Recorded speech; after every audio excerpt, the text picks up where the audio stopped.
Good afternoon. Valder invited me to do this talk to this distinguished gathering, and why would he do that? Because unusually in the modern world, Alka and I have both worked for the same companies, CMG and Service Tech, and that's how we met. So how did CMG begin?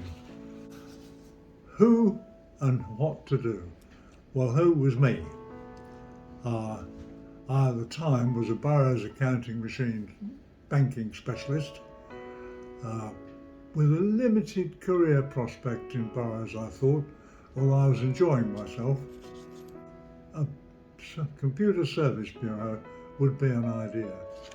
So that was what to do. How to do it? And one of my friends, Burroughs, Bob Collins, was, in my opinion, an excellent salesman. So I sounded him out on the project. And of course, despite my little course, I knew nothing about computers, and nor did Bob Collins. But sitting across the desk from me was Doug Gorman, who was the technical specialist in the banking team I was a member of.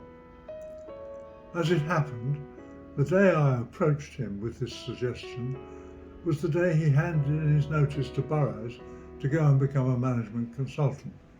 So he was interested in career changes. So that gave me a salesman and a computer expert. The next step, which is fundamental to this afternoon's conversation, was when somebody came along and said, I have a client in Holland called Het Bester, known in the UK and the States as Reader's Digest, and they've got a problem, and have you got a couple of people you could send over there to sort it? And we did send a couple of people, who eventually turned into 5 or 6 people, and they included Nick Schofield and Clive Paul, who said to us, we think there's a business here. And they introduced a Dutchman called Cor Stutterheim, who's also here, I believe, this afternoon. And lo, we had a Dutch business. It's a long statement of CMG's philosophy, and if there were room for it on my tombstone, I'd have it written on my tombstone. However, there wouldn't be room, as you will learn. The two major things about CMG, which for me made it the best company for which I have ever worked, were the egalitarianism and the transparency, which in turn resulted in everyone, including our clients, but particularly the employees, feeling that it was a fair company.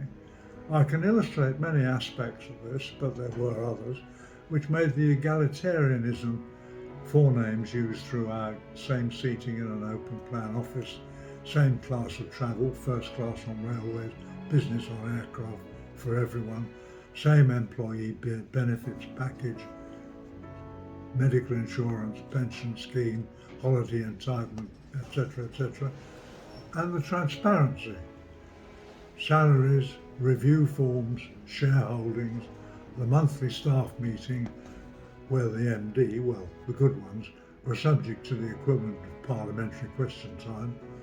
And this all led to that good feeling. You knew exactly where you stood in the pecking order, but moreover, you knew that your position in it was fair, because if it wasn't, it would be readily apparent to you and you could complain. That was way ahead of its time and still is very rare. So that, if you like, is a potted history of how CMG started and became the sort of company which many people here have belonged to.